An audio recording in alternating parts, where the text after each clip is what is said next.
Hey guys, a few people are going to be arriving a little late at around 8:35 to 9. So we're just going to start off. Do you guys want to start off with introductions first while we're waiting for other people to arrive? Let's just go down here. Yeah, sure.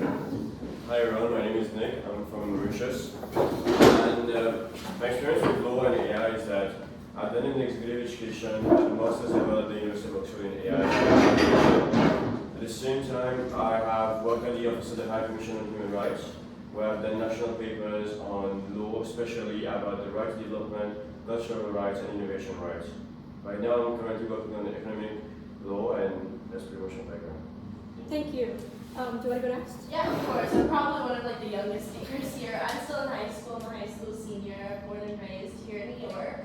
Planning to go off to Princeton next fall to study politics. A lot of the work that I do is centered around gender equity and criminal justice reform, so hoping to explore some of that today while also learning a little bit more about your topics. And what's your name? Francesca. Sorry. We'll just go down the road like that. So you're next. Hi, my name is Cruz. I'm a senior in high school. I'm a student government president in my school. I'm also founder and chairperson of our coalition, which is the Long Island Student Government Coalition, which focuses on bridging together different groups of schools together and communicating, allowing for better passages of legislation, proposals, and I'm here first time speaking here, so it's a pleasure to meet you all. Hi everybody, my name is Kathryn Anderson. That's a very long name. So most people call me Cartoon, like a car and a two put together. I'm from Canada. I graduated recently from Nicolas University with honors life science, and I'm basically interested in health law and health policy. So I do a lot of work as an undergraduate research assistant. I'm currently working on papers looking at, for example, things like pollution and contaminants within human breast milk, while also doing and running a lot of organizations within my community, such as Compassionate Cuisine, where we work to provide meals for people in need to help battle social determinants, not just overall, so that we can work to fix overall health. And I'm a panelist. Thank you. Hey, my name is Sarah. I am a Tunisian citizen, so I'm not American at all. But I am currently studying at Boston College. I'm a triple major, so I'm doing finance, marketing, and political science. I'm in the pre-law track, so I'm hoping to pursue law in the future. I am very involved with writing articles. I recently wrote an article for a book that's going to be published in April. And I'm also involved in anything related to anything related to nonprofits, tutoring in a senior in high school and those kinds of things. So yeah. Great. Next. Hi guys, my name is Max. I'm a freshman at University of British Columbia in Vancouver, and my work mostly centers around STEM network, and I usually travel to rural areas, usually seeing drones or campus there to present on STEM opportunities, and also I work with a network of people across Canada to basically extend our network to reach out to more people about STEM, about sciences in general. Other than that, I'm also an undergraduate research assistant at University of British Columbia, and I study virology. I am working on a paper this summer, and I'm hoping to publish it soon. I'm on the work of a manuscript. And then along with that, I'm also doing viral research within my lab at UBC. So it's so nice to see you all and hope to learn more about you during this session. Hi everyone, I'm Olivia. I'm a high schooler from Pacific Northwest, Oregon, so it took a little while to get here. And I think a lot of my work is centered around inequity in education, specifically after school extracurriculars and stuff, and how some schools prioritize funding sports over other clubs, which I think is kind of unfair. And so it also in general having more youth representation in policy, whether it's local or national government. And yeah, I'm really excited to be here today. Hey guys, I'm Chloe and I'm from Waterloo. I serve as the Director of Operations, Events, and Education for the nonprofit Moderator Academy. I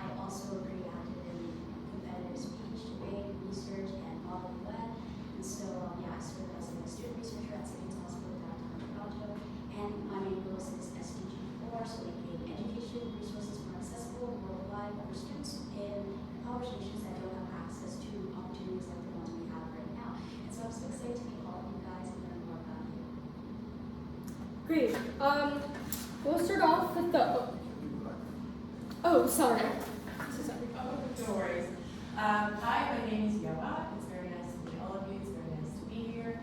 I'm originally Ukrainian, but I moved to the United States a few years ago to study at university where I studied strategic finance, which gave me an inspiration to work with gender equity, and I'm publishing my work on venture capital and gender bias in that area soon. Right now, I'm working with the legal team at International Rescue Committee. We're working with displaced youth, and I'm planning to pursue international law, and I will be attending Columbia University in the fall for that reason. So I'm excited to be here today. Thank you. With that, I think we'll start the opening session, and then we'll go with our first guest speaker, which will be Max. And if we have any absent guest speakers, then we can devote more time to the activity and have them speak once they arrive. Good morning, everyone, and thank you for being here. My name is Kathryn Anderson, today's moderator, and it is a privilege to welcome you to this side event, Bridging the Youth Justice Gap, Expanding Access to Early Legal Rights, hosted by Youthful Lawyers and Children and Youth International. I want to begin with an observation. Young people are expected to follow rules, enter agreements, and make decisions that carry legal consequences. They sign employment documents, navigate school policies, engage on digital platforms, and interact with authority figures. These are all situations shaped by legal frameworks. Yet, in most cases, most young people are asked to operate within these systems without being given a clear understanding of their rights or responsibilities. This lack of knowledge on their part has real consequences. A student may accept unfair working conditions because they do not recognize a violation of rules. Another may face disciplinary action without understanding the scope of their rights. Others may search for answers online and find information that is unclear, inconsistent, or difficult to apply to their situation. In each of these cases, which we will explore in depth today, the issue is not a lack of ability or effort on their part. The issue is that the system assumes a level of knowledge and access that has never been properly developed for young people. This is where the concept of early access to justice becomes important. Access to justice is often discussed at a point where something has already gone wrong in the legal system. Support structures tend to activate after a dispute, a violation, or a conflict. By that stage, the individual involved is already navigating a system that can be complex, intimidating, and difficult to understand. The starting point of this conversation is different. It focuses on what happens before that moment. It asks how young people can be equipped earlier so they are not placed at a disadvantage from the outset. This discussion aligns closely with Sustainable Goal 16, which calls for equal access to justice and effective, accountable institutions. It also connects to Sustainable Goal 4, particularly in relation to preparing individuals with practical knowledge that can be applied to everyday life. In addition, it reflects the importance of Sustainable Development Goal 17, since meaningful progress in this area depends on collaboration across legal systems, educational institutions, and community organizations. To guide today's conversation, we've organized the discussion around 3 key areas. The first is foundations, which focuses on legal literacy and awareness. Before any system can be accessed or navigated effectively, there must be a basic understanding of rights, responsibilities, and processes. In many contexts, this type of knowledge is limited or almost entirely absent from formal education. As a result, young people often encounter legal situations without preparation, which can lead to outcomes that could have been avoided with earlier guidance. The second area is access, with particular attention to digital tools and technology in this event. Information is widely accessible, but availability alone does not ensure accessibility. For information to be useful, it must be understandable, relevant, and easy to navigate. Digital platforms that have potential to expand significantly with access, especially for young people who are already engaged in multiple online spaces. At the time, questions were made about clarity, reliability, and usability of these resources. These factors determine whether a resource can actually support someone making an informed decision. The third area we will discuss today is power, which addresses youth participation and inclusion in decision-making. Young people are directly affected by legal and institutional systems, yet they are often excluded from the processes that shape these systems. When policies are developed without input from those they impact, there is a greater likelihood of misalignment between intention and outcome. Including youth perspectives strengthens both the relevance and the effectiveness of these systems. Taken together, these 3 areas form a progression. Knowledge provides the starting points, access determines whether that knowledge can be applied, and participation influences how systems evolve over time. Throughout the session, you will hear from speakers who will address each of these areas from distinct perspectives. Each contribution is designed to focus on a specific aspect of the broader issue, allowing us a more complete understanding as we move through the program. We will also incorporate short, structured moments of engagement to connect these ideas with practical scenarios and examine how they are applicable to real-life situations. The intention is to keep the discussion grounded. This is not only about identifying challenge, but it is also used to examine how they can be implemented, what can be improved, and what can be sustained over time. Small changes in how information is delivered, how tools are designed, and how decisions are made can have a significant impact when applied consistently and to scale. As we begin, I encourage you to approach the discussion with a focus on application. Consider where these gaps exist within your own living context. Consider where ideas presented today can be adapted or implemented. And consider how different sectors can work together to strengthen early access and justice for young people. Thank you for your time and engagement. I look forward to the discussion ahead.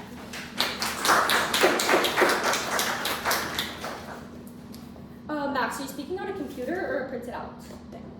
Computer, is that okay? Yeah, that's I'm okay. on a computer side.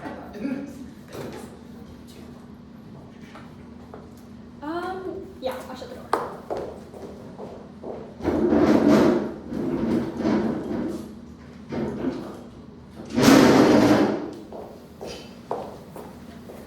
Before we start the speech, I'll introduce the topic that the speakers are talking about in section 1.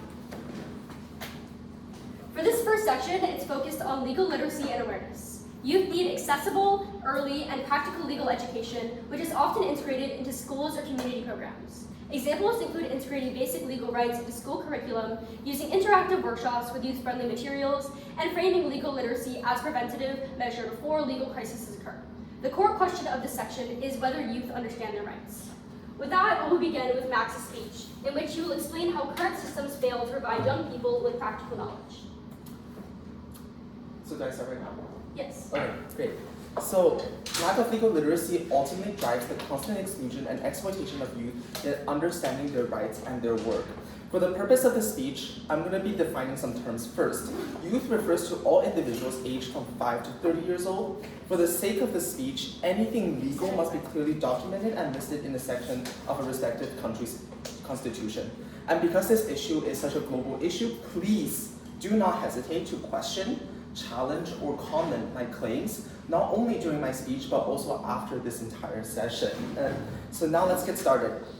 First of all, to define some grounds first. According to the International Labour Organization, about 300 million youth workers, defined as 18 years old or younger by the ILO around the world, are being exploited or underpaid, or just unpaid at all. Underpaid or unpaid employment of youth has been an issue that persists even today, and it occurs almost everywhere. I have personally seen this happen in my university. When I read UBC's impact report earlier this year, they only talked about how many people graduated, how many people are at work, how many people have been employed, how many people are through the work-learn programs. However, it never addresses those hidden gaps within my university, where it never addresses the research labs within the Life Science Institute where I work at, where youth as young as 16 years old are dealing with dangerous chemicals, dishwashing, pipette racking, doing all of those chores for a grand total of $0 of salary. Obviously, this is extremely unacceptable, and this not only happens in the life science branch, but this also happens in the engineering branch, where youth as young as 17 years old have been employed to be overworked. Basically, they're given quote-unquote promotions, and they have to work extra 12 hours only to be paid for 6 of those 12 hours. And when I ask most of those young people, most of my friends, most of those people affected, do you understand your rights? Do you understand that you can tell them that this is not possible, this is not feasible? Most of them thought it was acceptable. Most of them thought it was fine. Why is that? Because they don't understand their labor rights, and they don't know that this is a clear violation of Section 16 of BC's employment law, which states all worked hours must be paid at least the minimum wage as per the contract. Thus, why is this happening even in Canada? School systems around the world are not teaching nor telling students about their rights as an employee, along with minimum wage and payment regulations. According to surveys done by the Brennan Center of Justice back in 2006, about 60% of students do not understand even the fundamentals of minimum wage. In fact, according to research done by Adobe Software, one of the top statistics in the world, about 69% of youth aged between 16 to 30 do not even read the employment contract, do not even get taught that they need to read the employment contract and they could question it. So this is obviously a problem, and this ultimately makes youth as such a vulnerable target for businesses around the world and making them a particular interest for exploitative work, especially in low-wage conditions. So for example, occupations like teaching, instructing, being waiter and waitresses and especially in agricultural areas, this is where exploitation is the most prevalent. For example, in the state of LA, about 60% of youth reported underpaid or unpaid hours, where they have reported seeing underpaid or unpaid hours. However, so far, I've been only talking about the US and Canada. This situation goes much further than these two countries. Globally, places in sub-Saharan Africa have an estimate of 80% uncontracted work at all, and South America with 60%, 85% in South Asia, 70% in Southeast Asia, and 40% in East Asia. One of the most important reasons for all boils down to one thing, which is legal literacy. According to the ILO, a majority of students globally were not even taught about their basic labor rights, allowing labor exploitation in sectors such as agriculture, which is the most prevalent around the world, to occur. And thus, we need to target two important things: education, and specifically education in legal literacy, so about law and their rights. So the main problems, I identified 5. First of all, youth are not educated in the school system relating to their rights as an employee, nor the regulations regarding payroll in schools that even give payrolls. Youth do not understand they are being exploited in the first place, and even if they are exploited, they think this is an acceptable level. Countries with extremely weak labor laws regarding employment, such as Haiti, lead to informal or undocumented work.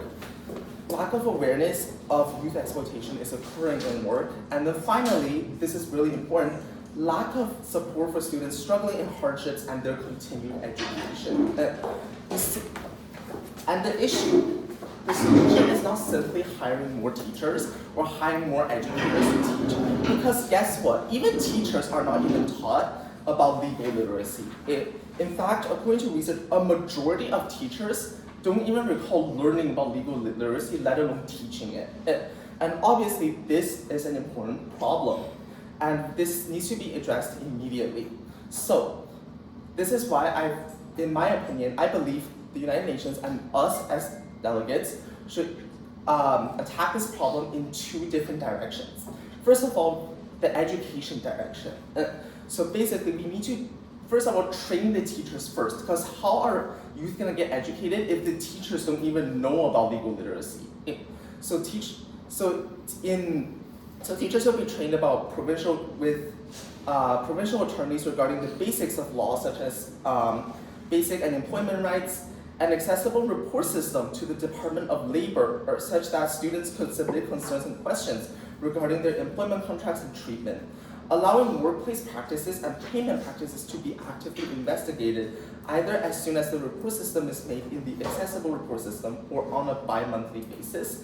And this could be like a really organized system, and as long as youth are given a voice, they can also learn more about legal literacy and ask questions themselves. And I think accessibility in this case is also really important. But then the second branch, in which I really would love to hear your opinion about it, is countering those with financial hardships. A majority, as I talked about, those that are exploited in work, underpaid or unpaid work, some of them are also in familial matters. For example, agriculture, or in countries where agriculture is much more emphasized, where there's high amounts of poverty in the rural areas, youth are often subject to undocumented work. And this needs to be addressed, because we cannot simply put them in education institutions and expect them to learn. So which leads us to actually learning about the support branch, and I would love to hear your thoughts about this. To address familiar working families struggling economically to educate their child, I urge fellow leaders and member states to provide funding system for families to send their children to school, or even doing like, similar to how like you're doing a co-op program here, I suggest that youth in these areas can do partial safe work, but they're also paid while also having an education and learning about being employed and being paid fairly while learning about their topic of interest in the process. But this branch is still has so much things about it that needs to be worked on, and I would love to hear about this point and most other points throughout this session with you. Thank you.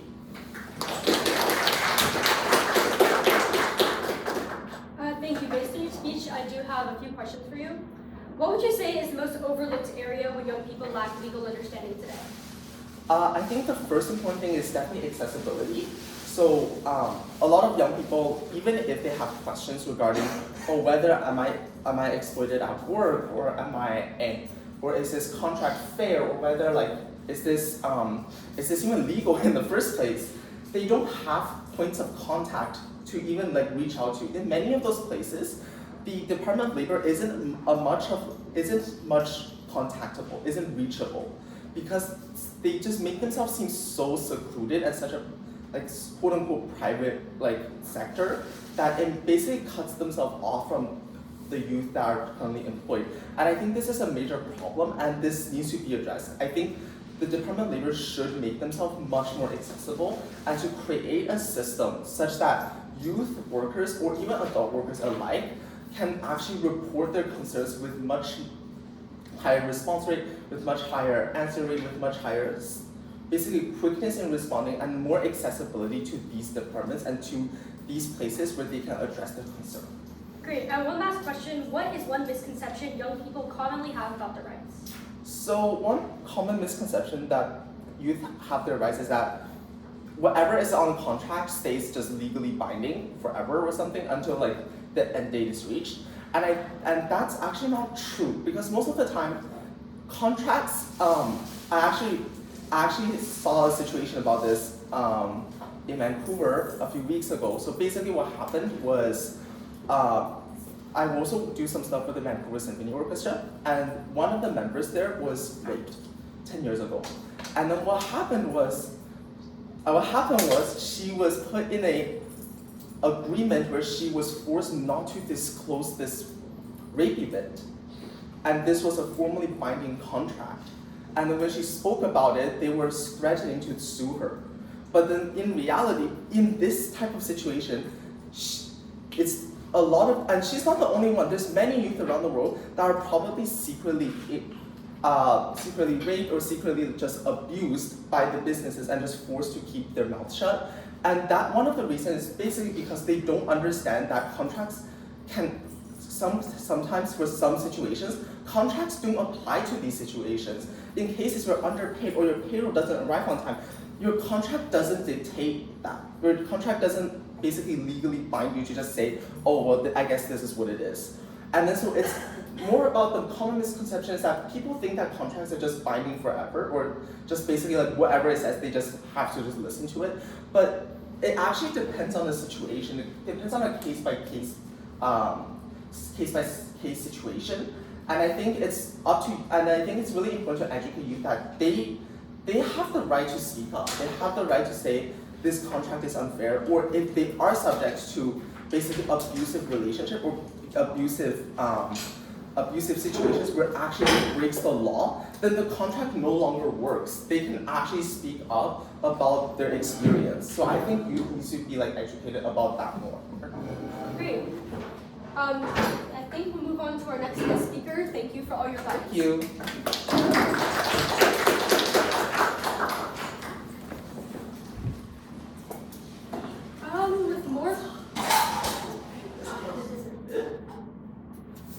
With more people here, is this guest speaker here yet? If not, we'll just move on to the next one.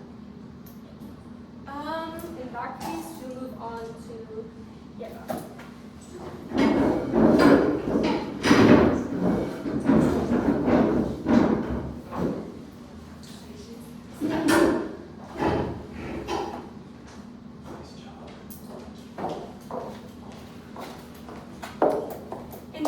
she'll propose a realistic way to improve legal literacy among youth. Good morning, everyone, again. I'm Yeva. I'm a youth delegate with the UN, and I work closely with displaced students as a legal assistant at the International Rescue Committee in New York. And given both my professional experience and my personal background as a Ukrainian, I want to focus this intervention on legal education for one of the most vulnerable youth populations, and that is refugees and immigrant youth. While this intervention focuses on the United States, the structural challenges that I describe are not unique, and these barriers exist for displaced youth across many countries, making this issue relevant globally. I want to begin with a specific scenario. A 16-year-old arrives in New York from Kyiv. Her school was bombed, her family is navigating humanitarian parole. She needs to enroll in a school, access healthcare, and navigate an unfamiliar legal system in a language she is still learning. At the same time, the temporary protected status application is 13 pages long. The accompanying work authorization form adds another 7 pages. Both require precise legal terminology, supporting documentation, and filing fees that can exceed $2,000. For a 16-year-old, these forms are the difference between legal presence and removal proceedings. At the International Rescue Committee, I work directly with displaced youth on these exact documents. I have sat with young people filling out asylum applications, TPS renewals, and required change of address forms. What I've learned is simple. For this population, legal literacy is not just a helpful add-on, but it is something that they need to access every other right. And now this matters more than it has mattered in any other years. As of this month, approximately 320 refugees from different parts of the world who were lawfully present in the United States under humanitarian parole programs have been detained by immigration authorities. These are individuals with valid legal status who did not realize that policy changes required them to take affirmative status to maintain that status. In many cases, the gap between what the law required and what they knew came down to a single form, one that was never explained to them in a language that they could fully understand. In the current political environment where immigration enforcement has intensified and humanitarian parole programs are being wound down, the cost of legal illiteracy for young immigrants has never been higher. So when we ask, do youth understand their rights? The honest answer for conflict-affected and displaced youth is probably no. And the consequences are not minor procedural issues. They're detention, removal, and the loss of the very protections the law is meant to provide. Today, I want to propose one specific implementable solution, a legal literacy curriculum integrated into resettlement programming, designed around the legal instruments displaced youth actually encountered, and delivered through structured partnerships between humanitarian organizations, legal aid providers, and law school clinics. Here's what it would look like. The curriculum would be a 6-week module for youth ages 14 to 18, covering the legal frameworks most consequential to their lives: the asylum process, temporary protected status, humanitarian parole requirements, the protections established under Plyler versus Doe that guarantee access to public education regardless of immigration status, HIPAA protections on medical information, and the procedural rules governing immigration proceedings involving minors. This would not be just a general civics class, but it would provide working knowledge of the documents and deadlines that determine whether a young person remains lawfully present. 3 types of partners would implement this. First, humanitarian organizations such as IRC and USCRI, which already operate resettlement programs and they have direct access to large numbers of youth. Second, legal aid organizations and pro bono immigration networks, which have expertise but often do not have enough reach. And third, law school immigration clinics, which could significantly expand service capacity and are supervised by student attorneys that can also gain clinical experience. So here we get a win-win situation. Why is this feasible in the short term? Because the infrastructure already exists, resettlement organizations already exist, we have pro bono immigration attorneys, immigration clinics exist at nearly every accredited law school, and what does not exist is a coordinating framework that connects them through a standardized curriculum designed for this population. This is not a call to build new institutions, but this is rather a call to build, to keep building up the existing ones more effectively. This issue is also personal for me. In 2022, when I arrived to study in the United States, I did not know that as a Ukrainian international student, I was eligible for work authorization, not typically available to international students. That authorization allowed me to work for any employer, and at that moment that made it possible for me to stay in the United States and not have to return to my war-torn country that was under missile attacks. So I learned about this opportunity because someone told me. And I don't think that any young person's legal standing should depend on whether they happen to encounter someone who can explain the law to them. The rights we enshrine in law are only meaningful if the people who are meant to be protected by them can navigate the systems that activate them. Legal literacy for displaced youth is not just a supplementary intervention. Under current conditions, it is one of the most consequential forms of protection that we can provide. The need extends far beyond the United States, but this is where we have the opportunity to act now. We have the organizations, the legal infrastructure, and the youth who need support.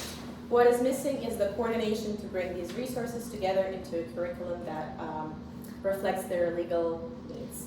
Thank you.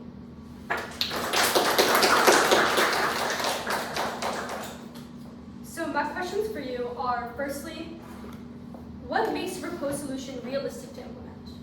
I think I already mentioned that in the speech. We have all of these institutions already. We have a lot of different resettlement programs that are being brought to fruition by both organizations like IRC and the UN itself. We have the UNDP, and also we have a lot of people who are willing to provide legal help and willing to provide that legal education, but sometimes they lack reach, and that is where I mentioned certain pro bono immigration lawyers or student law clinics that would gladly want to help out and provide some basic legal information related to filling out certain forms or the rights that displaced youth have, but they cannot really easily reach that population. Agreed, and I did love what you mentioned about building up existing organizations instead of implementing new ones, because I believe that's a lot more effective, so I agree with you on that point.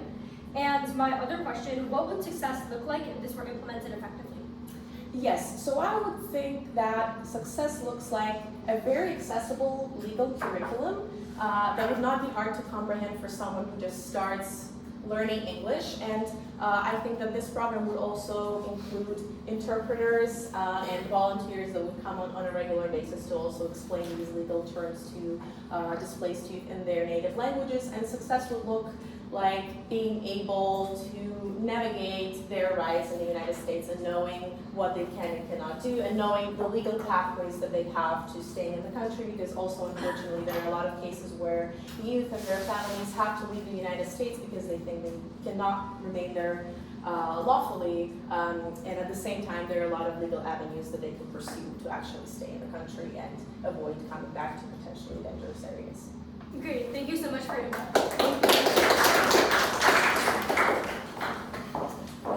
So our other guest speaker for this event is about 1 block away, so we can start on the interactive session and they can give their speech once they come. So in this scenario, we will apply what we learned in section 1. A 16-year-old high school student gets a part-time job at a retail store. On their first day, the manager asks them to sign a short agreement on paper. The student doesn't fully read it, but signs anyway because they don't want to seem difficult with their employer. Over the next few weeks, they're regularly asked to stay past scheduled hours and sometimes until 10:30 p.m. on school nights. Their paychecks don't reflect overtime, and when asked about it, the manager tells them that the agreement they signed classifies them as a contract worker, not an hourly employee. The student feels uncomfortable but assumes that this is normal and doesn't take further action. So as the audience, I'll prompt you from the scenario. Firstly, what is one thing that this student didn't understand before signing the agreement? You guys can either just jump in or raise your hands, either one. Yes? On this issue, I think there's definitely like a power dynamic, and the main issue is like, since they're young, they think they don't have a say. It's not necessarily a problem in legal education. There's a big problem with culture, in a sense like the I don't want to get into trouble kind of culture, which even the most extroverted people face early on in their careers. So the culture around this needs to change. For example, according to Yahoo Finance, over 50% of U.S. workers don't negotiate their starting salaries. And quoting from the UCLA Career Center blog, nearly half of workers accept offers without negotiations. And this is understandable since many people just want to find employment. So my questions are, how do we find our way around this culture, and is it possible in today's very competitive world where all fields seem to be insanely saturated? Does anybody else have any comments on this question? Yeah. I want to comment to what she said about the statistics of how many people accept contracts without negotiation. The idea is that once you get into a contract, even though she didn't read it completely under peer pressure whatsoever, you cannot overturn that contract. Because the validity of the contract means that once she signed it and she cannot discuss anything about it. So now, I don't come to you with a solution for one person, but in the state of New York, for example, if you guys organize a collective pact that reassemble all of those 85% of students actively contribute to that negotiation, this is the only way that you could try to find a solution to this. Because if you just go on a case-by-case basis, every single one of the students will lose a case because they already signed a contract, and that means that signing a contract, the first thing that the lawyer will say, the contract is valid because they signed it, and it's their fault for not reading it. And the only way to solve it is collective bargaining on that point. But it has to be really rational. Thank you. Does anybody else have comments on what he said, or yes?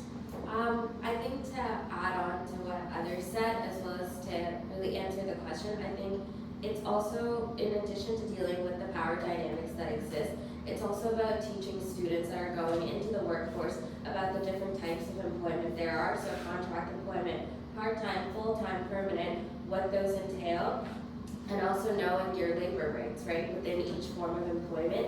And I think that's workable within the school system. So in a lot of countries, and especially in North America, you're required to take courses such as civics and careers, but so often little is taught about, reading contracts, understanding different employment types, knowing what you're getting into, and I think that's something that can be worked on. Agreed. Does anybody else have any comments on this question before we move on to the next one? The next one, what is one thing that could have been done to prevent this situation from happening earlier? Does anybody have any answers? Yes? I think this sort of ties into the previous question that the student necessarily isn't at fault here, and I think a lot of us can relate to that experience of haphazardly signing the terms and conditions or a contract, not fully knowing all of what it includes. But I think a lot of it does come down to legal literacy and education, at least for me. The only reason that I know to fully read through and understand contracts before signing them is because I've taken a class on it. And before that, I think I probably would have just signed anything because at the end of the day, you want the job.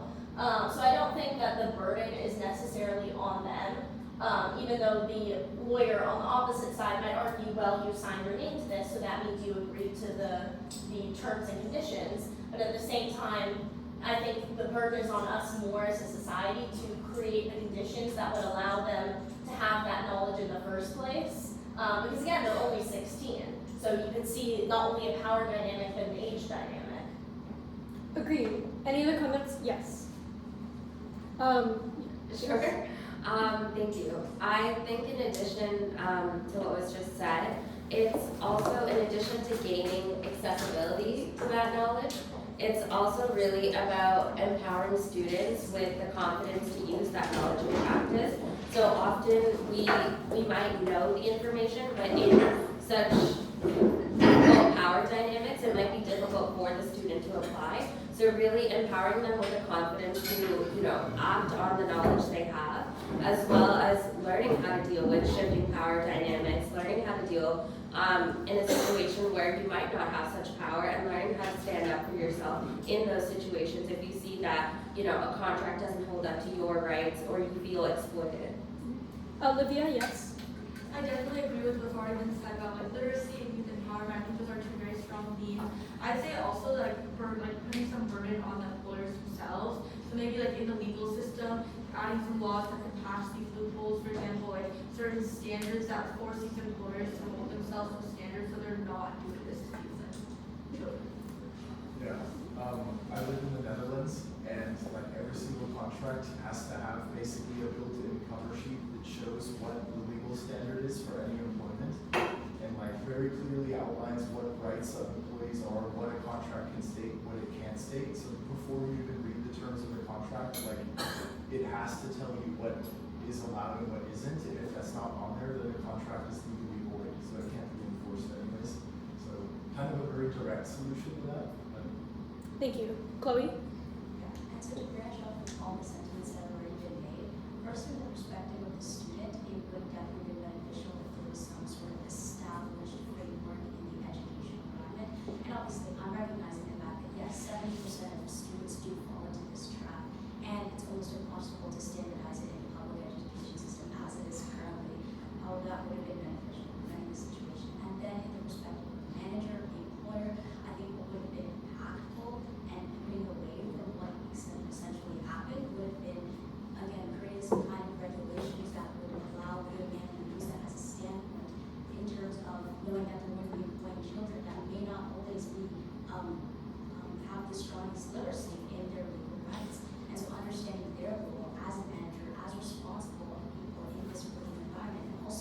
as responsible people, the most vulnerable position are youth, right? So in this case, it could be a student, this is their first job. And so even if they are bombarded with that kind of information in a schooling environment, it doesn't mean that they're going to integrate it entirely into their understanding. And so the manager should be in a position where they're recognizing their responsibility, recognizing the ethicalities of the situation, and then making decisions. Yeah. So I relate to a lot of things that people just said. I, for one, do read contracts, but to be honest, I have a time just skimming through the contract because I don't really expect the employer to want to sell my organ or something. So, but it's obviously really wrong to think that. So now, what I think for minors specifically, what should be implemented is a conversation with the manager about the rights, so something that would be legally binding, where it is dialogue and they can ask any questions, and then the manager can walk through the contract with the user. It would create an atmosphere that's more cooperative and where both parties kind of agree on what the contract is like, and then at the end of the dialogue, see if it fits what the youngster is searching for. Elaine? Yeah, I just wanted to make a really quick point. I think everyone's bringing up really great ideas. I will say that maybe this is a bit of a pessimistic point of view, excuse me, but as someone who's like been in this situation before, I think that you made a really great point at the beginning that the job market is oversaturated, and it's like a really disappointing fact, but there is more demand than supply. And I think, yes, we need to encourage employers to recognize their responsibility and ethical aspect, but I do think that it's a little bit not completely entirely true to believe that they're not looking to exploit workers, which fundamentally is the reality of a lot of situations. So I think the training is a good idea on that aspect, but I also want to recognize that it's all not also what always happens in reality. I think your point about the Netherlands aspect is super, super great idea, insofar as I don't know if there's an effective way to actually regulate employers that isn't a legal precedent that almost creates some sort of punishment there. And maybe that's a little bit more on the pessimistic side, but I think that in my experience has been the reality of the workplace. Any other comments? Yes. Yeah, even more basically, like my university and a lot of other places provide like really good software to just analyze contracts, like an LLM model that basically will just tell you what the terms mean in like a message in like a paragraph, which things like that kind of take away the difficulty of understanding like legal jargon, which for a lot of people is how they end up in this situation. So promoting those kinds of tools is maybe an even cheaper way to do that without having to pass legislation directly. For time, I think we'll skip through these two questions and we'll have the guest speaker who just came in give their speech.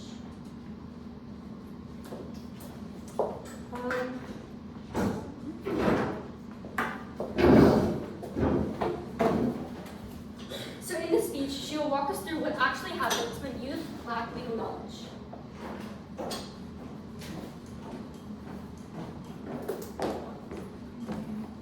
Before I start, I do just want to apologize on the broke down this morning, You're so fine. I will have to do a little thing.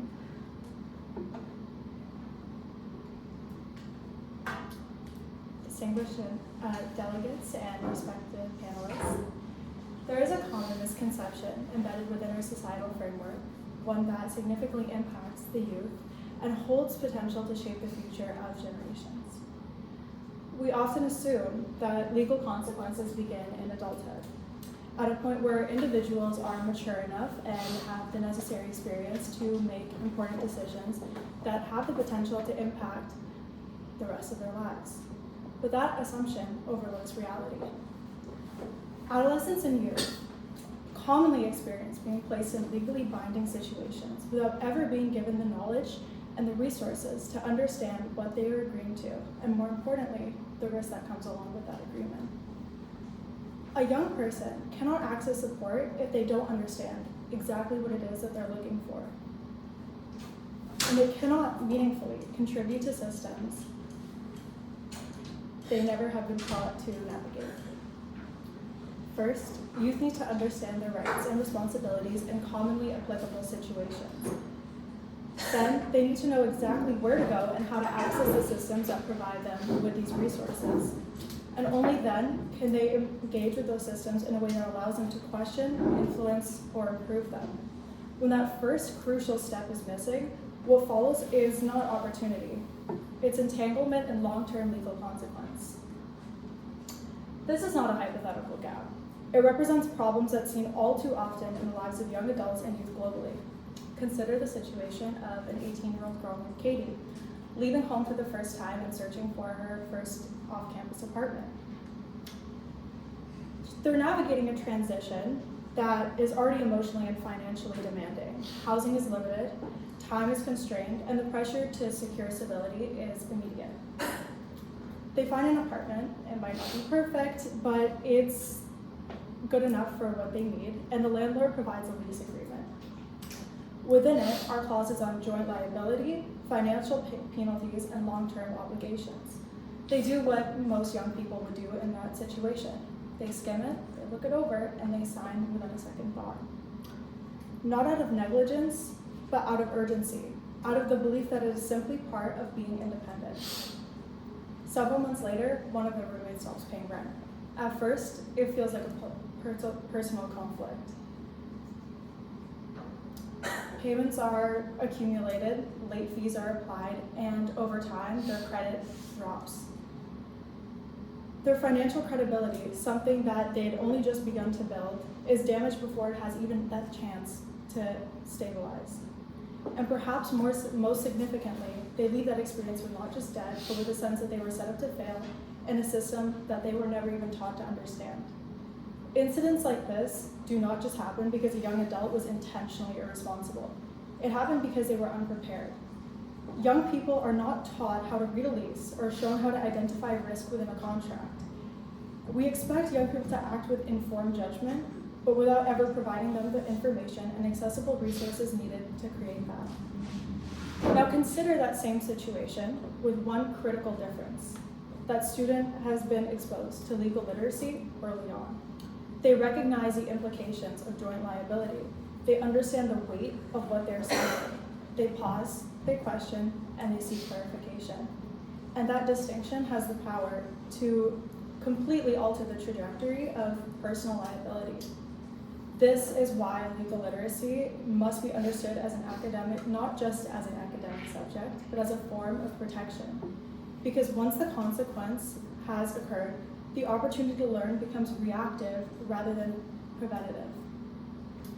We often point to digital tools as a solution, and while access to information is essential, access alone is insufficient. If a young person cannot interpret the information that they are given, then accessibility does not translate into protection. We speak about including young people in decision-making processes, but meaningful participation means completion and comprehension. Without it, inclusion becomes symbolic rather than meaningful and substantive. The issue we're confronting is not a lack of information, it's a lack of accessible and actionable understanding. We are placing young people into legally consequential situations and expecting them to navigate those situations in real time without preparation. If we're serious about improving incomes, intervention must begin earlier. Legal literacy must be integrated into education in a way that reflects the decisions that young people need to make in their day-to-day lives. Understanding without access creates limitation, because access without understanding creates vulnerability, and without both, there is no real agency. Legal consequences are not going to wait for adulthood. They begin the moment a young person makes a decision they do not yet have the tools to understand. If we want different outcomes, we must prepare young people before those moments occur. They are not just practice, they are positioned for success.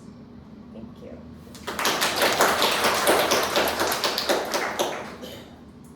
And my questions for you.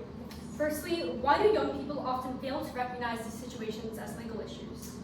That's a great question. I think in terms of like the situation that I included in my presentation, things such as housing, employment, as was discussed earlier, are not discussed as things with legal connotations to them.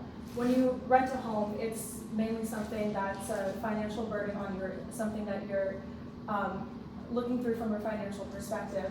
When it comes to the legal aspects of renting a home and contract signing, there's not as much thought being placed into that, into the legal aspects of that decision-making process. And so to answer your question, I think that is why that you struggle with those aspects.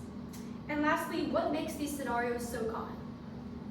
As I said before, as a college student myself, and even throughout high school as an international student, I found myself in a multitude of different situations where I needed to secure housing, and with that responsibility comes the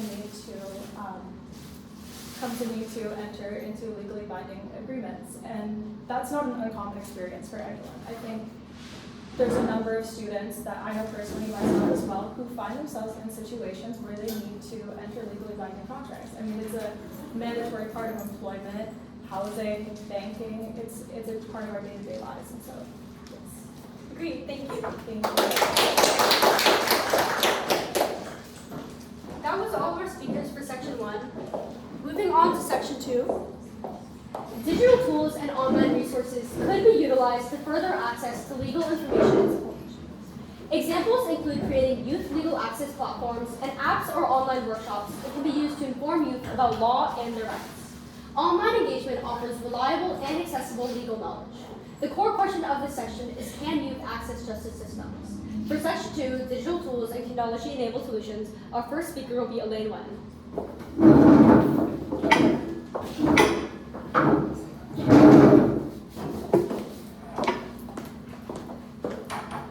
It's giving me flashbacks to high school debate. All right. Good morning, everyone. Thank you so much for being here. I'm sorry I missed the beginning when we all introduced ourselves. My name is Elaine. I'm a second-year university student at Columbia. I study economics, political science, and a minor in philosophy. I'm originally from Canada, and I'm super happy to be here. My specialization is primarily in tech policy and international diplomacy. So when you asked about digital tools, I got really excited. And before we jump into that specifically, I wanted to make a really critical comment about when we talk about technological policy or digital solutions as a whole.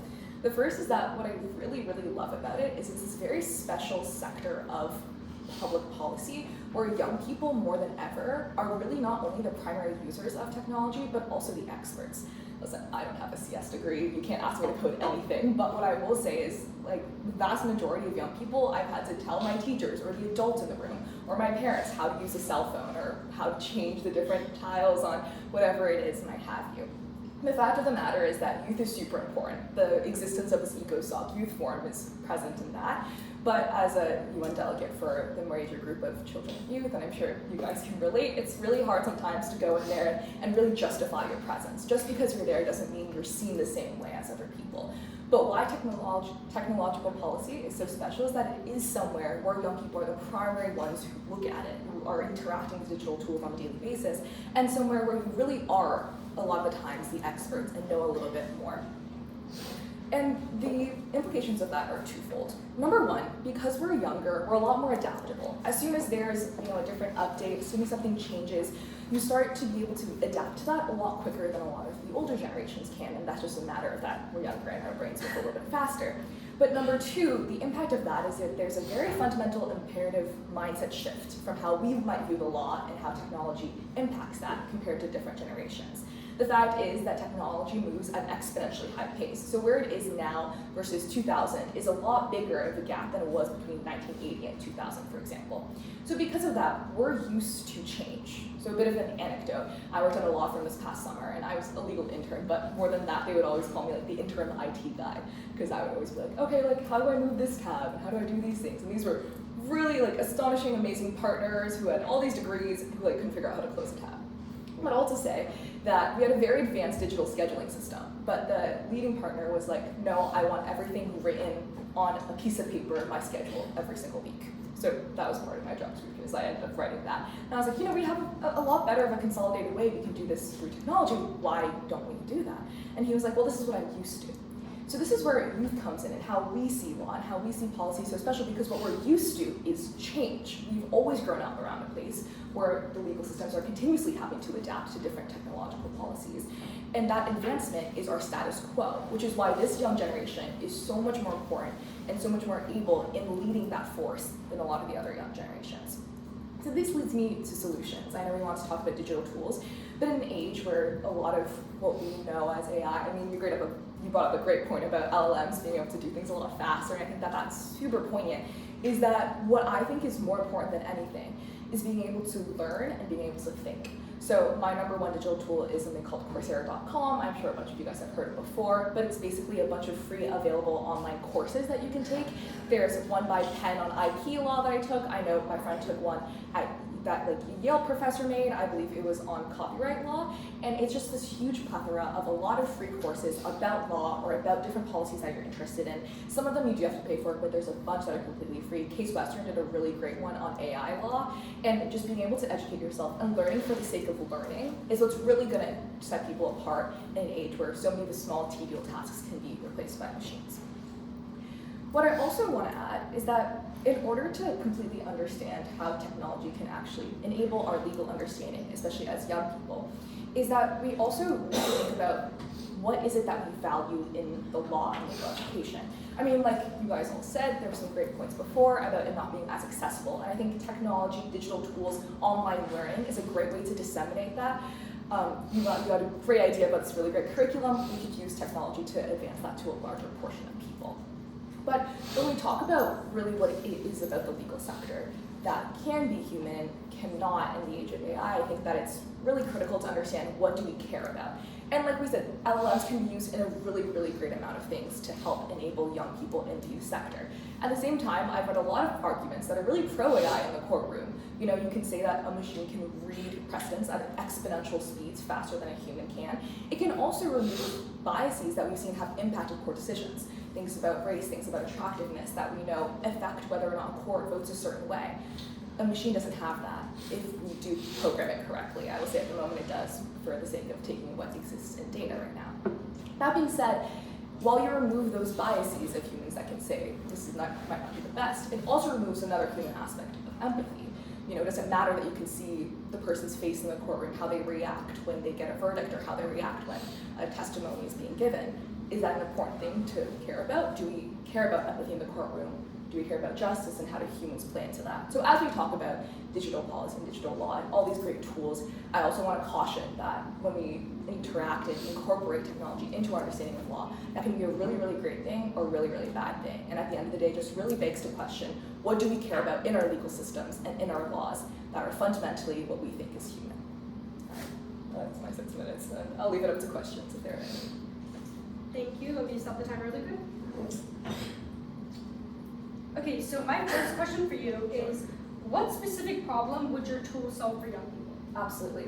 I think we all talk a lot about, and Olivia, I love what you said about educational equity at the beginning, that there's this huge gap in being able to access the sources. The fact isn't that the sources don't exist. Sure, they need to be ameliorated, absolutely. But even if we create a really, really great curriculum, how do we get it to the people? And that's why a consolidated place like Coursera.com, or that all these different schools can create something that is so readily available, quite literally at your fingertips, is so special. That access is the key bridge between the resource itself and actually being applied in practice. And my second question is, what makes this tool more effective than existing resources? Absolutely. I think number one is that it's the fact that it's one consolidated place. There's a plethora of resources online, but at the end of the day, people do not have the time realistically to go through every single thing that's available. So having one place where all of these top universities are coming in, all these professionals are being able to put into their mindset and expertise into one place, not only makes it very user-friendly and improves upon the user experience, but it also just makes it somewhere where, okay, once you finish this one, they can suggest a bunch of ones that are really easily accessible. It draws you in a very special way that things that are dispersed cannot. Please. What was the name of the platform? Coursera.com, like course, and then RA.com. Plethora of bunch. Thank you for your input. Of course, yeah. And for our next speaker, Alankrita, is she here yet? I thought she might be a little late. If she isn't, then we can move on to our next speaker. Nicolas Crow.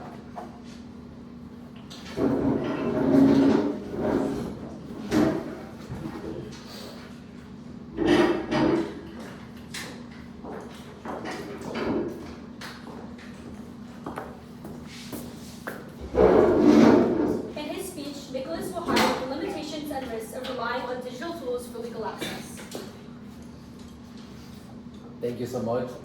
Good morning, everyone. First, I would like to congratulate Kathryn and the team of Youthful lawyers for the important work you are carrying forward for young people around the world. My name is Nicolas, I'm a lawyer from Ecuador, a youth advocate, and the founder of YAC Foundation, a youth-led organization present in 15 countries across Latin America, dedicated to empowering young people to confront public corruption as one of the principal barriers to development and to accelerate achievements of the Sustainable Development Goals. I have studied in Ecuador. I serve as president of the student government in my college and as an advisor to the National Assembly of Ecuador, at the University of Cambridge in the UK, and at Peking University in China. And across these different countries, I have seen how legal systems and digital tools are designed, how they function, and more important, how they fail. And I have witnessed firsthand how public corruption harms institutions, limits access to justice, and turns rights into privilege for those who can navigate the system. It's great to see this room full of young people from around the world, because we are in many ways a lucky generation. We are a lucky generation because we have access to tools, to information, and to global frameworks that previous generations couldn't not even imagine. Digital platforms have fundamentally transformed how young people encounter the law. Today, rights, procedures, and legal guidance are more visible than any other point in history. But we are also a generation that is facing deep structural challenges. Challenges that we did not create, but we are expected to solve. And we have that responsibility. And in this context, visibility must not be confused with accessibility. Access to justice is not defined by whether legal information exists online. It is defined by whether legal systems are usable, transparent, and reliable for the people they are meant to serve.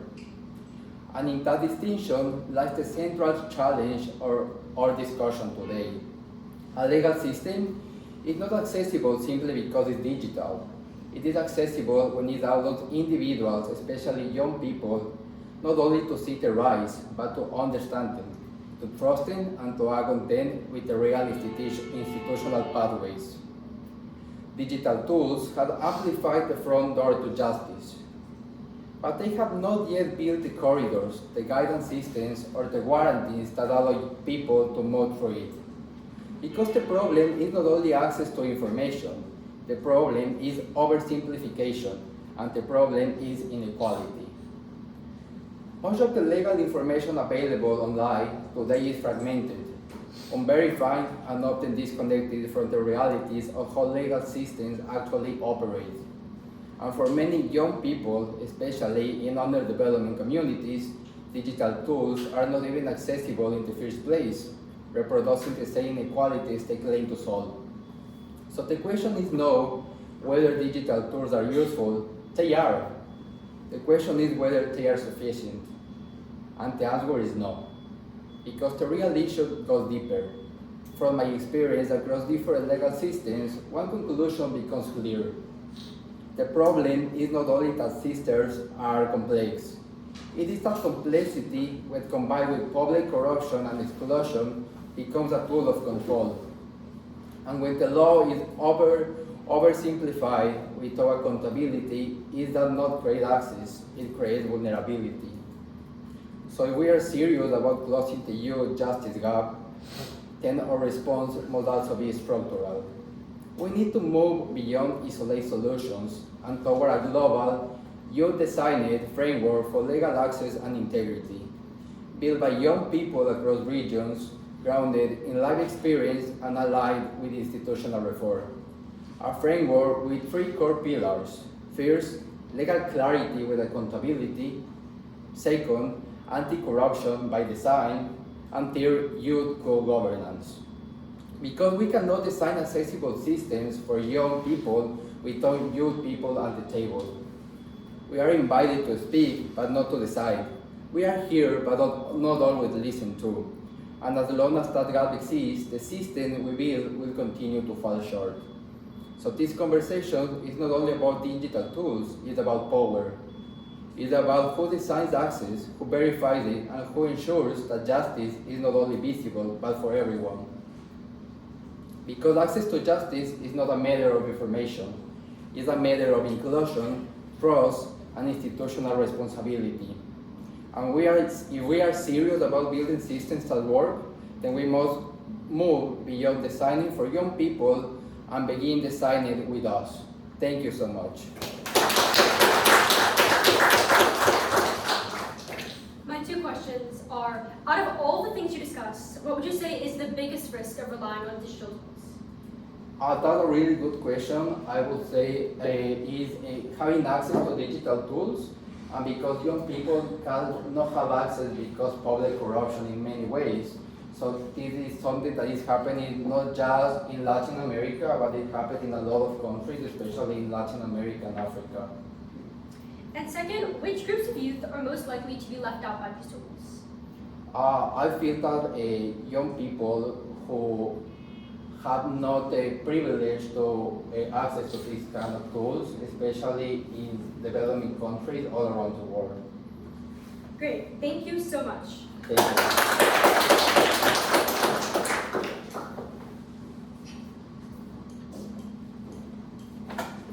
So the scenario of this section. A 17-year-old is suspended from school after posting a video on social media that school administrators say violates conduct rules. The student believes the post was made outside of school and shouldn't be subject to discipline, but they aren't sure. They search online for help, but find conflicting information. Some websites say that schools can discipline off-campus behavior, while others say that they cannot. Legal language is confusing, and most resources are written for adults. The student doesn't know who they can trust, what applies in their state, or what steps to take next. Regarding the first question of this scenario, what is one feature the student needed but couldn't find? Does anybody have any responses? Alexander? Yeah, for many schools, public schools especially, there needs to be a proper way and proper guidance for them. I think it's very confusing for them. For example, what procedures are taken in school, what rules are given, if the principal or administration says one thing or another contradicts. There's not a clear way or clear decision of what to do with the student.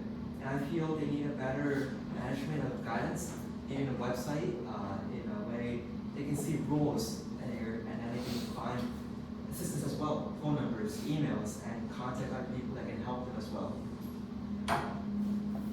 So let's say this young person does what pretty much every young person does nowadays, just check on ChatGPT like what the issue is.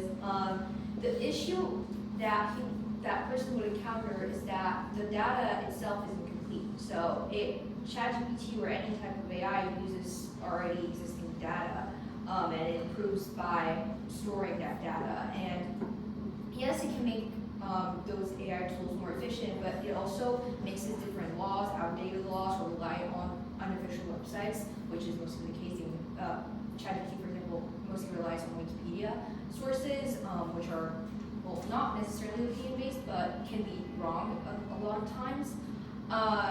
And a second issue, which is that legal interpretation is very specific, and so lawyers are here to interpret your specific situation. Even if you understood the law, the regulations of the laws, you can be wrong in the way that every situation is specific, even if you rely on precedents.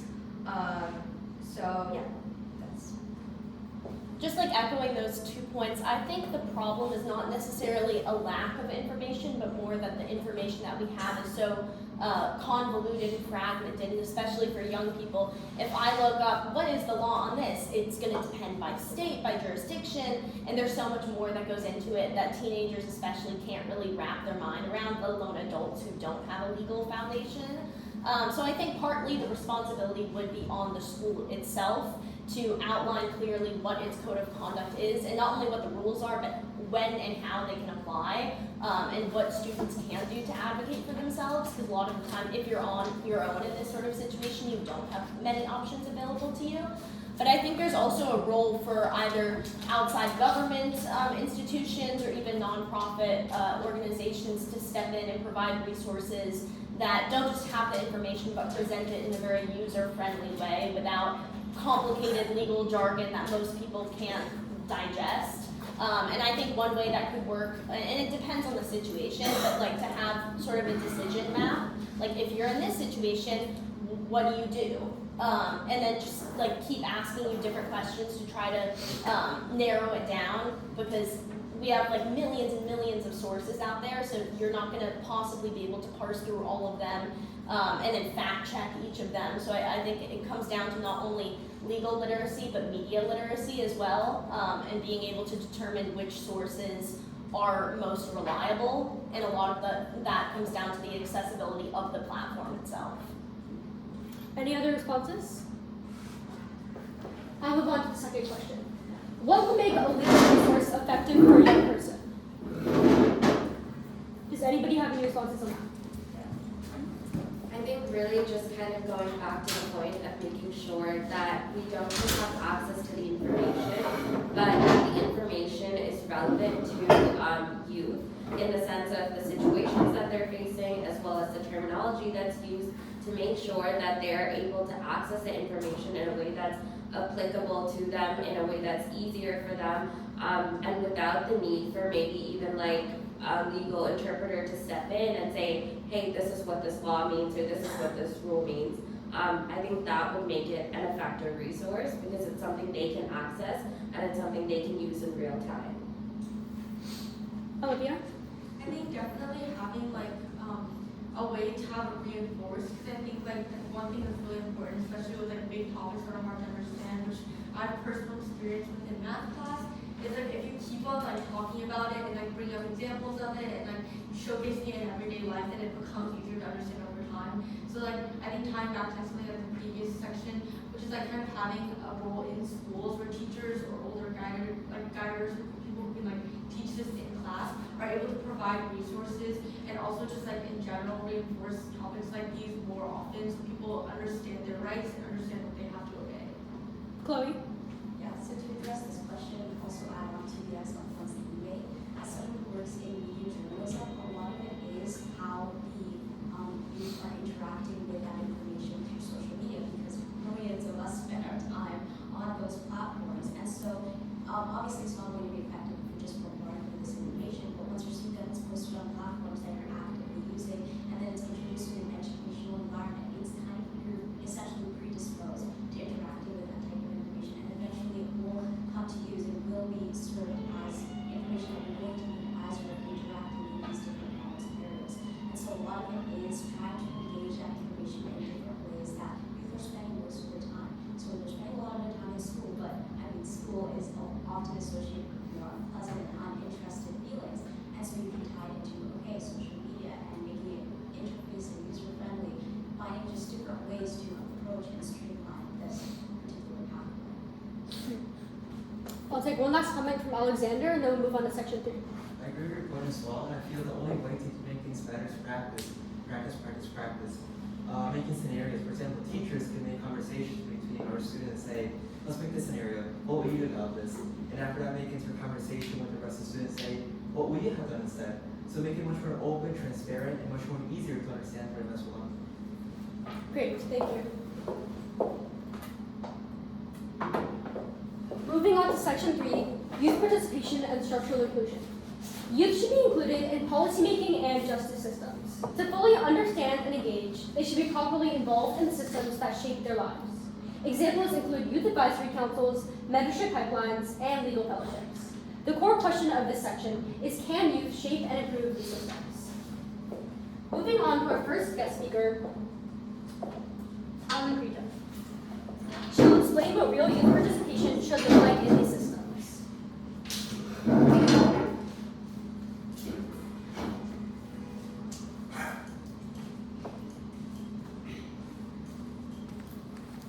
Thank you so much for having me here today. My name is Alankrita Dayal, and I serve as the data focal point for the UN General Assembly mandated Science Policy Interface.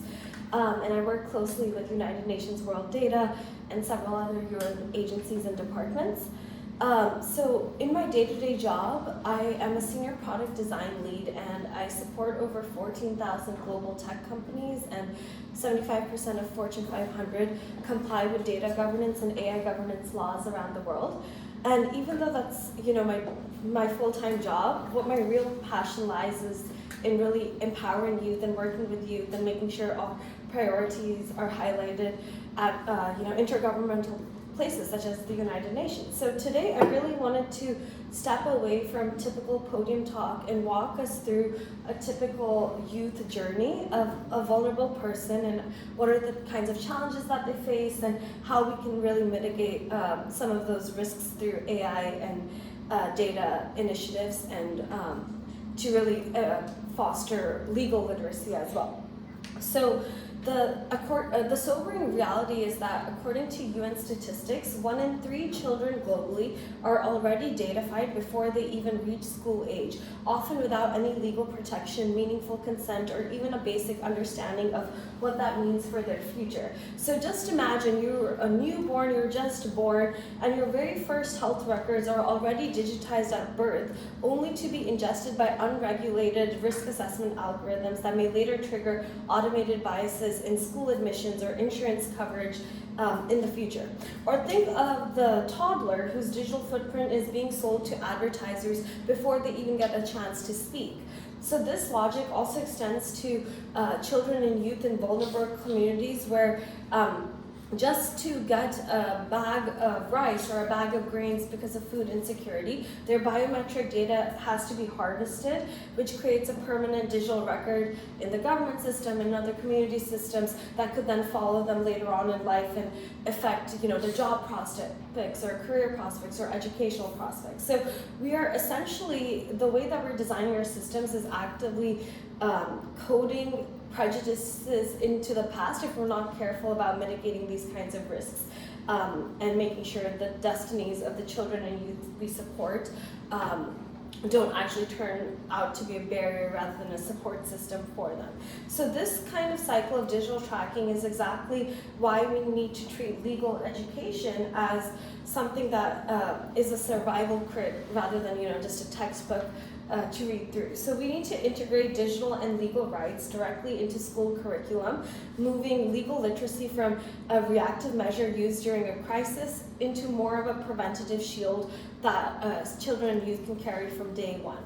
So to understand our rights is only half the battle when technology itself fails to meet us where we are. So let's take a look at an example. Many times you go to summits and you hear about governments building billion-dollar smart city initiatives.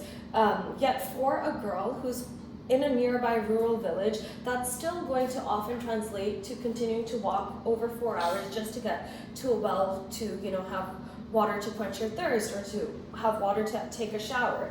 And so that's because the digital system that was designed to build such a smart city did not account for these kinds of rural villages nearby. So it's really a heartbreaking paradox when we have these kinds of technologies, we have satellites that are mapping every inch of the earth, yet we still lose children to systems, especially in these rural communities that cannot see these kinds of basic human rights. So at the same time, on the other hand, artificial intelligence can also be the ultimate tool for transparency and legal empowerment if we reclaim it with purpose. So imagine that same young advocate now can use geospatial analytics, which is essentially a smart map that can layer live data over physical location. So you can visually see exactly how government is resourcing different support things on a visual map and look to see are there biases that are being encoded by certain zip codes or by certain regions and help mitigate that kinds of risk. So you can see how artificial intelligence has the power of actually being a magnifying glass for justice rather than something that poses more of a risk, especially when it comes to data visualization and the types of biases that are often hidden in spreadsheets and things of that sort. Similarly, a lot of times there's automated systems that are used to decide who should be given preference in hiring or who should be given out a business loan for development.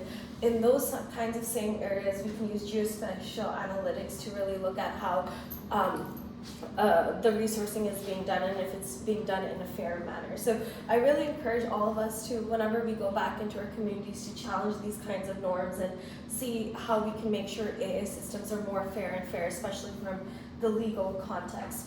And so related to that, this also helps us move away from a concept that's called black box governance, which essentially means that the in any computer system, there's code that makes life-altering decisions without any clear or transparent explanation to the end users.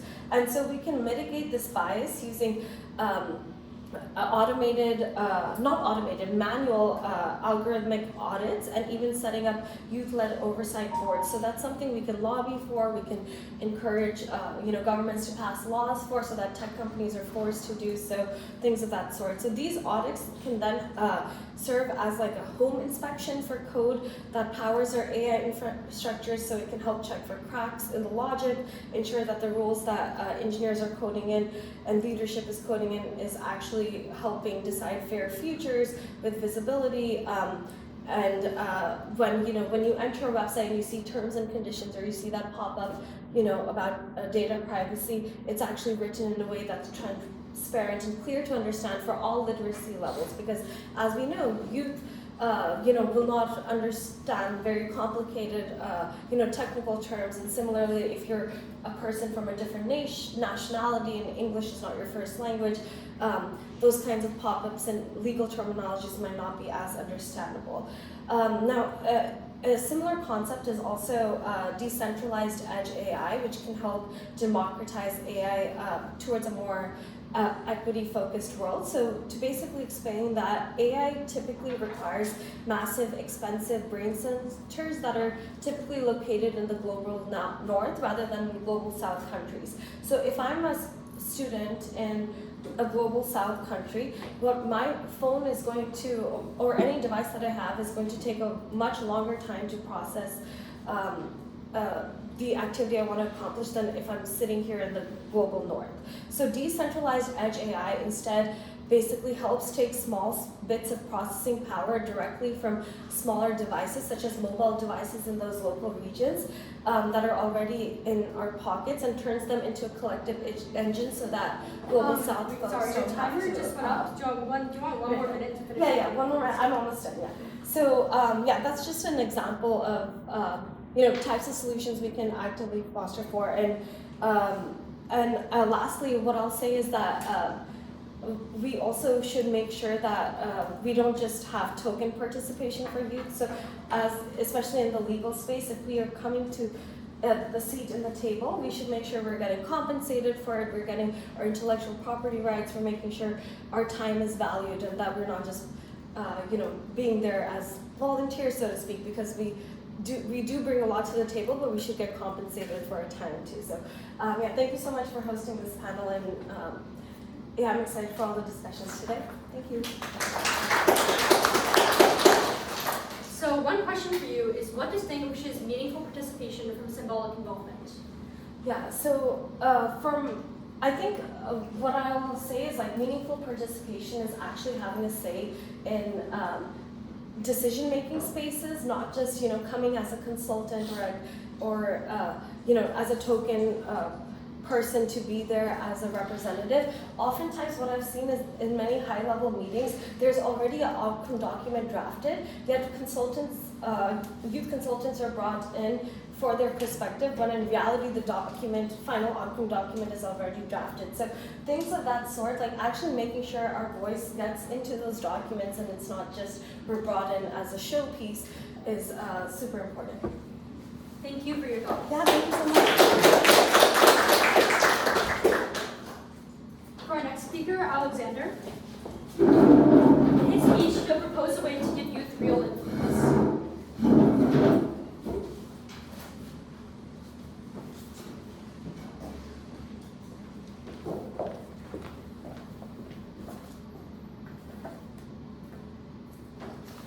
I can adjust the stand if you would like to That's all right. see that better. Yeah, thank you. Distinguished delegates, good morning. We meet today in a time of great challenge, but even a greater possibility.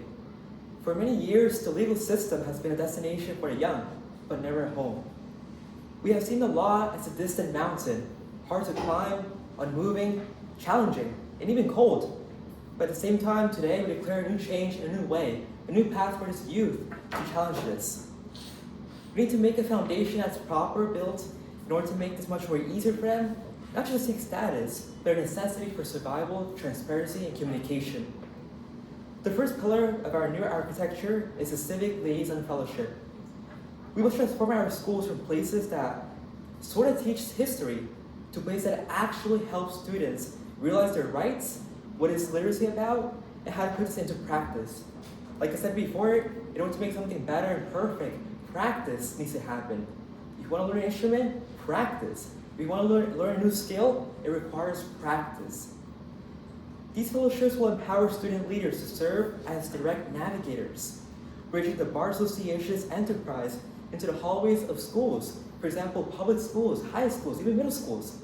Each single student has the power to make a huge change and difference in their own community, and this is in our hands in order to make this happen. We must ensure that legal literacy is not a privilege for the elite, but the birthright of every student. Our second pillar is the Let's Youth digital interface. This platform will be made in order to make a gap disappear between ancient tradition and modern innovations. If we can navigate the entire world from our palms, from our hands, from this cellular device, a phone, it makes a huge difference by knowing our rights, how things are going in governments, legislation, proposals. We can see what's really happening in our governments and what decisions are going on. This way, we can make modules that happen real-time legislative making, and from our phones, a much more easier way and transparent and understandable as well. In this way, we can make justice from courthouses to our communities, and making it much more instant and accessible. But literacy and technology are hollow without the third pillar, which is statutory youth councils. We're moving from a past era of youth advisory boards where our voices are heard, but our votes are never counted.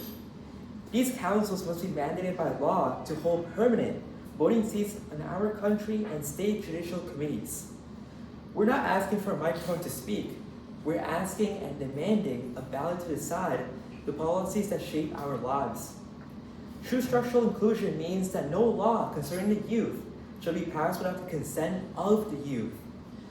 The torch of leadership has been passed into a generation that refuses to wait, but demands this change to happen. We see a future where the law is not something that happens to us, but something that is built by us. This is our actionable structure, a threefold path of education, technology, by being empowered our phones in our hands, and something that can happen now and not wait. As we hope this to happen, we must push it forward in order to make this change a reality. I pass the time. Thank you.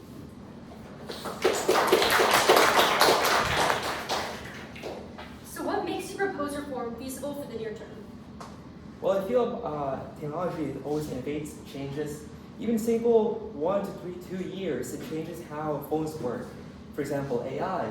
We didn't have this before back in the 2010s, but now it's rapidly changing. So in order to develop a much more easier way for transparency, accessibility, we must stay on top of technology and innovate as it passes down and improves as well. Thank you. And what groups do you think you would need to implement this change? Especially youth and also college students. College students are the guide for this new beginning of generations. For example, seniors, juniors passing schools, high schoolers. If we can help them, guide them in a new way, new direction, these new coming seniors will also give this new information to other also seniors, other students from high school. So it'll be like a train of information going from one to another. Thank you. Thank you.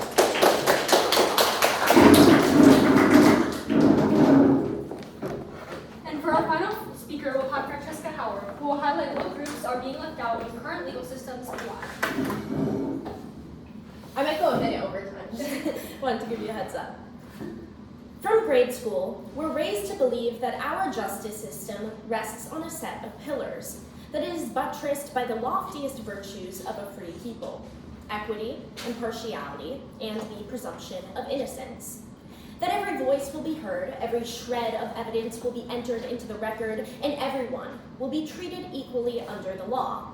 We're told courtrooms are bastions of reason and rectitude, where judges and juries in all their diversity will set aside their prejudice to face the facts and the facts alone. We're told that the rule of law exists not just to right wrongs, but to protect the most vulnerable among us. We're told that when you step into a court of law, the scales of justice hang in an indestructible balance, so no one person is favored over another. This is the founding myth of our republic, the age-old promise we mindlessly repeat, the foundation that has, for 2.5 centuries now, crumbled beneath our feet. The criminal legal system, when scrutinized in practice and not promise, in reality and not rhetoric, is no arbiter of justice. From the gendered barriers to justice for survivors of sexual violence to the lack of representation and legal leadership, as defendants and as victims, girls in the system are not only underrepresented, but misunderstood and mistreated. Women currently make up only about 41% of practicing lawyers in the United States. And while women are shattering the glass ceiling in many ways, they account for only 28% of law firm partners. The disparity is no better on the bench, where women hold about 1/3 of federal judgeships. And perhaps most striking in law enforcement, only 14% of police officers are women. While women constitute more than half our nation's population, they are proportionally represented in spaces where decisions are made and justice is served. Worse yet, this cycle is self-perpetuating. With fewer women in positions in power, younger girls have fewer role models to look to when weighing out career options. As a result, legal outcomes are shaped through a limited lens, that of the white, upper-class, middle-aged male. One ominous case study for these inequities is an all too often overlooked and underserved community of young women, survivors of gender-based violence. Nearly 1 in 4 girls in the United States experiences sexual abuse before the age of 18. Girls also make up 80% of child sex trafficking victims. And when it comes to intimate partner violence, women ages 16 to 24 experience the highest rates of abuse, more than any other age group. But despite these staggering numbers, survivors are traumatized not only at the hands of their abuser, but again by the so-called justice system, a system that relies on blaming victims for the abuse they've endured, that scrutinizes their clothing, that casts doubt on their every move, despite the fact that false allegations of sexual assault make up only 5% of reported cases. Girls are subjected to this scrutiny both on account of their gender and their age. We, in a witch trial of our own, are often dismissed as too hysterical, unreliable, or immature to be trusted. And yet the real problem isn't false reporting, but underreporting. Only about 1 in 3 survivors ever comes forward. And even when they do, the path to justice isn't easy. Out of every 1,000 assaults, just a fraction result in arrest and prosecution, let alone conviction. Even so, while the justice system will respond with urgency in all the wrong places, girls in the juvenile system are often not there because they are dangerous, but because they are trying to survive, funneled into the system for status offenses like running away from abuse or truancy. Making matters worse, studies show that over 80% of girls in the juvenile justice system have experienced serious physical or sexual abuse.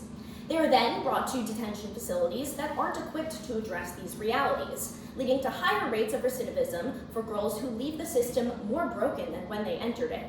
Behind bars, girls are often denied even the most basic necessities like menstrual products or prenatal care.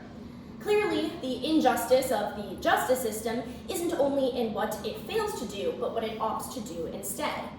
But all hope is not lost. Standing here before such bold and brilliant advocates signals to me that change is not only on the horizon, but already in the making. And so I call on each and every one of you to stand in solidarity with survivors, speak out against injustice, and strive for a better, more equitable world.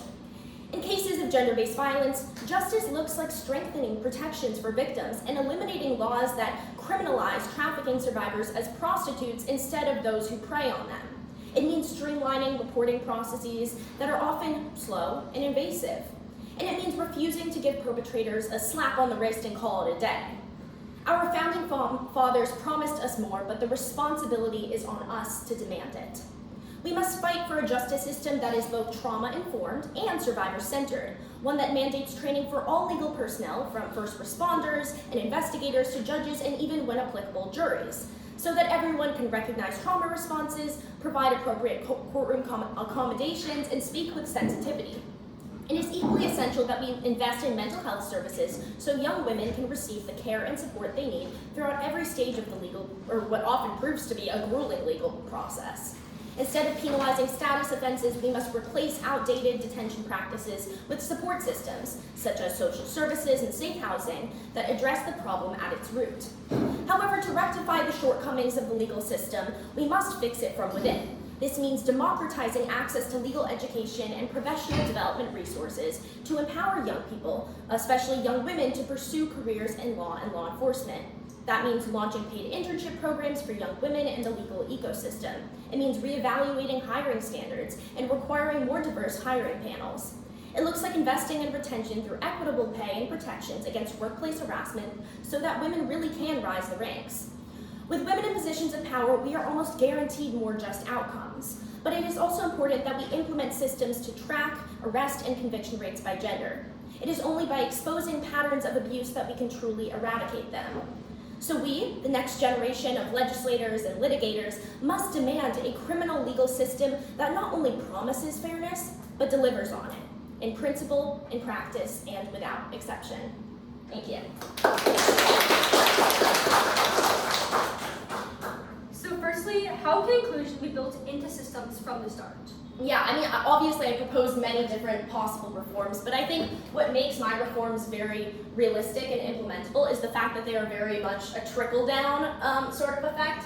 Because if we have more women in positions of power, we see this in policy making, that they tend to prioritize gendered issues, especially gender-based violence. They also prioritize more issues like climate justice, and I think the same thing carries over into the legal system as well. So when you add that level of inclusivity, not just for women in general, but especially women that come from racial, religious minorities, it really does shape the impacts and the outcomes that we see in the legal system. So obviously there are a lot of possible solutions to different gendered issues. Because this is such a multifaceted issue, that means our solution must be able to address those different elements, but there are specific ways that we can create a sort of environment that would allow for such change to occur. Because when we see who we have in leadership right now, it feels as young people almost impossible to make change. So I think it's about building those mentorship pipelines, especially for young women right now. Because again, like I mentioned earlier, we have all of the tools readily available to us. It's about how we empower people to really make use of those and how can we design them in a way that's accessible. Thank you. And lastly, what changes will you make to make systems more inclusive?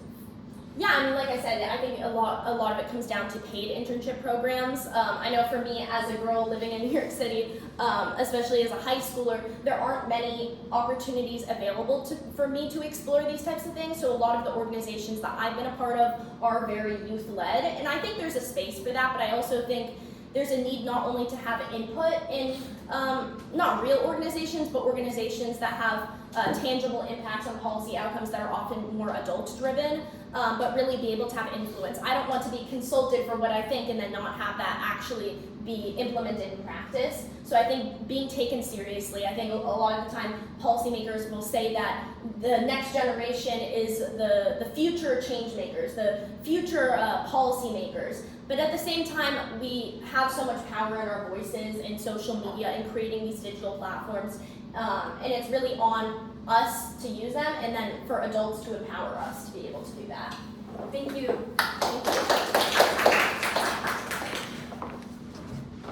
So we are running a little overtime, but I think it's fine because they usually let people stay in the rooms a little longer. So for the Section 3 scenario, a school district is reviewing its student disciplinary policies after revised suspensions. A committee is formed to recommend charges, including administrators, legal advisors, and school board members. No students are included in the decision-making process. The final policy includes stricter enforcement of rules related to online behavior and dress code, without input from students most affected. After implementation, students report feeling that the rules are unfair and disconnected from their actual experiences. Moving on to the first question from the scenario. What is one change that would have made this process more fair for students? Alexander?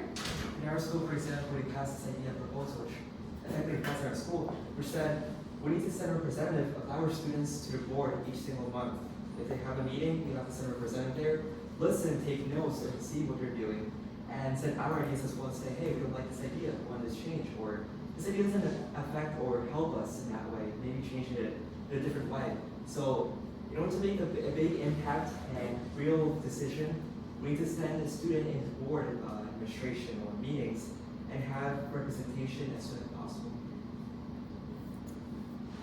We've all kind of heard this idea of like laws being made or decision being made by those old people in wigs, and youth are just expected to just follow them.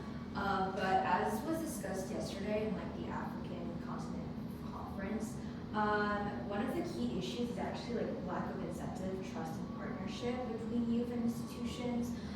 This is also why in places like the US, where you feel disconnected, voter turnout of young people can drop significantly. Around 45% did not vote in some elections. When there's no trust, obviously participation naturally falls. And so one simple change that could be made is including students directly in those decision-making bodies. As you can see, like for like the company, for example, like a lot of issues with companies is that their board of directors are like all old men. For example, like you can see like Victoria's Secret's board of directors, it's a company for women, and the whole board of directors is like a bunch of males. Or we can also like take examples like how some colleges have student boards of conduct. And so the importance here is let the people affected by some issues be part of the decision. Elaine? Yeah, I want to add to your point. Massachusetts has it so that all the student governments have representatives to their school committee, and in some cases school council. So school committee is like the city government that runs all public schools, and school council. And in some of the districts, like they're voting members. The students are voting members on and have like a direct way of saying we don't like this educational policy. So if that's something that you're interested in pursuing to get your school to do, like Massachusetts is a really great precedent to use, and I've seen a lot of people convince their schools to add it by using that as past legal precedent. Moving on to the next question. What does meaningful student involvement actually look like in this situation? Olivia? I think like hypocrisy, like you mentioned, is definitely a really big part of it. Like you can't expect to be like respected if the entire thing that you stand for, which is your students, aren't even properly represented in the process. So it definitely look better for the school and the district in general if they were to include students. And then also like it's like kind of like following the spirit of like the rule versus like just like the direct words of the rule. For example, like at my school, they have a really good example of this is like the late rule. If you're late, we'll give you a detention. However, the reason for this is just because they want to encourage students to come to class on time. If for example, the student was helping another person who maybe had a broken leg carry their bags to class, then that would be a different situation to evaluate. And so because this is so subjective, we have to evaluate on like a case-by-case basis. I think that's the reason we need representation from as diverse of an audience as possible, which is also what like conferences like these are meant for, because we're all from like different continents, different places. And so in order to have like diverse representation, that's when you can really see like each case-by-case scenario, and you're better able to understand your audience and then better able to implement all this. Any other responses? I would personally say meaningful student involvement looks more beyond just consultation, but active engagement. So kind of going back to what you mentioned, having youth vote into policies, right?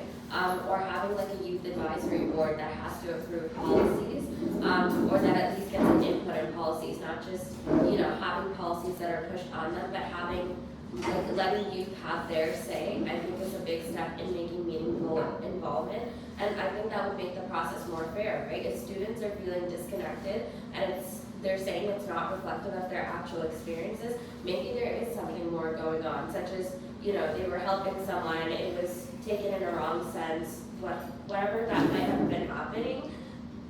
It's clear that the youth did not really get a say, and more than that, it's clear that the situation from their perspective wasn't really understood. So really having youth advisory boards, having youth votes, I think would make the involvement more meaningful. Just to add on to that, I think that meaningful student involvement definitely begins with the implementation of youth perspectives into the policies being pushed onto them. But I think that it's important to take into consideration the age levels and having a variation in the student population that's providing very